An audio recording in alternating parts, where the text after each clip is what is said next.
Now, Parent Previews. Movie information especially for families. The young Messiah wades into the uncharted waters of Jesus Christ's childhood, a segment of biblical history that is only given a verse of Scripture in the Holy Bible. Well, of course, Hollywood has never shied away from a lack of facts by making up a good yarn. And certainly, the sanctity of the Bible won't stop them. After all, who's going to sue for libel?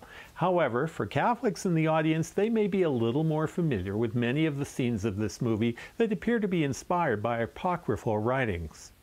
The movie opens with Jesus' family living in Egypt.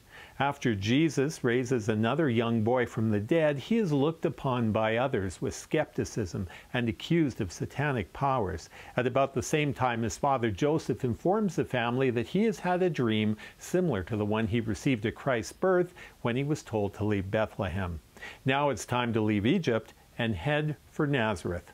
Along with his mother, Mary, Uncle Cleopas, and other family members, the small contingent begins their journey through a land teeming with Roman soldiers who are quick to slice, dice, and crucify anyone who may even look at them the wrong way.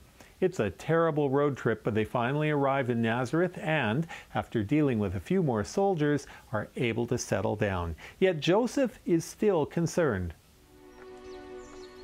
I know this is in Alexandria. Do you miss it? No. Do you? I don't think of it like that.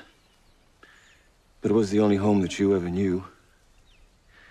And this is so quiet and isolated. We're safe here.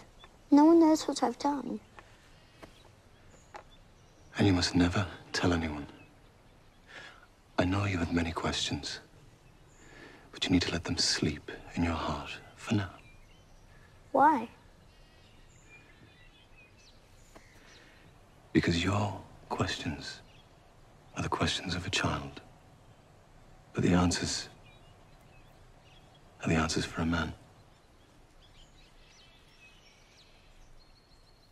Well, peace doesn't last long. King Herod has just died, and his son, the younger Herod, hears rumors of a boy who can perform miracles. Remembering his father's technique of killing every child in Bethlehem, he suggests a more targeted method this time and orders his soldiers to find the Christ child and kill him once and for all. This movie would seem to be a natural choice for showing to children, and it really should be. But sadly, scenes of violence, including a disturbing scene of many men hanging on crucifixion crosses, along with other bloody stabbings and slashings, are included. Now, yes, the Romans were violent. However, dialing down the blood a little would have made this movie more appropriate for audiences the age of the young protagonist. There is also a scene of a man attacking a woman, and characters vaguely refer to his sexual intentions.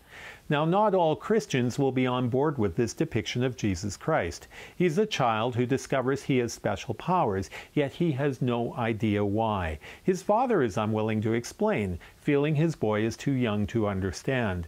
In addition, the idea of a young Jesus performing miracles prior to the beginning of his New Testament ministry may not be in harmony with your Gospels. So perhaps the best way to approach this movie is to remember it's not church. It is a movie, and it does deal with his subject with reverence and respect. If you know nothing about Jesus Christ, you'll at least appreciate his wisdom, his love for others, and his divine origin. Considering this education is happening at the local multiplex, it's a reasonably good outcome. For our complete review of The Young Messiah and full content details, you can check our website at parentpreviews.com, and don't forget to take a moment to share this review with your friends.